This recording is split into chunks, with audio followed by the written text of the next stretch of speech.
சென்னை தமிழக வெற்றிக் கழகத்தின் 19 மாவட்டங்களுக்கு முதல் கட்டமாக பொறுப்பாளர்களை நியமித்து அக்கட்சியின் தலைவர் விஜய் அவர்கள் உத்தரவிட்டுள்ளார். தமிழ் திரையுலகில் முன்னணி நட்சத்திரமாக வலம் வந்து கொண்டிருக்கும் நடிகர் விஜய் அவர்கள் தமிழக வெற்றிக் கழகம் என்ற கட்சியை தொடங்கி அதன் மூலம் மாநில மாநாட்டையும் சில மாதங்களுக்கு முன் விக்கிரவாண்டியில் வெற்றிகரமாக நடத்தி முடித்தார்.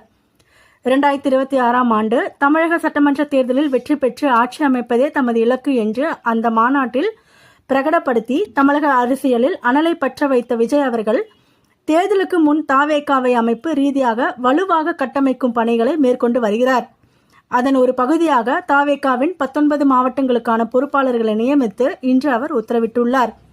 அரியலூர், ராணிப்பேட்டை கிழக்கு மற்றும் மேற்கு மாவட்டம், ஈரோடு கிழக்கு, மேற்கு மற்றும் மாநகர் மாவட்டம், கடலூர் கிழக்கு, மேற்கு, வடக்கு மற்றும் தெற்கு மாவட்டம், கரூர் கிழக்கு மற்றும் மேற்கு மாவட்டம், கள்ளக்குறிச்சி கிழக்கு மாவட்டம், கோவை தெற்கு மற்றும் மாநகர் மாவட்டம், சேலம் மத்திய மாவட்டம், தஞ்சாவூர் தெற்கு மற்றும் மத்திய மாவட்டம், நாமக்கல் மேற்கு மாவட்டம் ஆகிய கட்சியின் 19 மாவட்டங்களுக்கு பொறுப்பாளர்கள் நியமிக்கப்பட்டுள்ளனர்.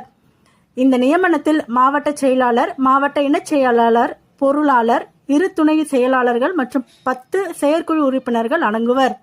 இது தொடர்பாக தாவேகாவின் அதிகாரப்பூர்வ எக்ஸ் வலைதள பக்கத்தில் விஜய் அவர்கள் வெளியிட்டுள்ள பதிவில், தமிழக வெற்றிக் கழகத்தின் நிர்வாக வசதியை கருத்தில் கொண்டு கழக பணிகளை துரிதமாக மேற்கொள்ள கழகமானது அமைப்பு ரீதியாக சட்டமன்ற தொகுதிகளை உள்ளடக்கி 120 மாவட்டங்களாக பிரிக்கப்பட்டுள்ளது.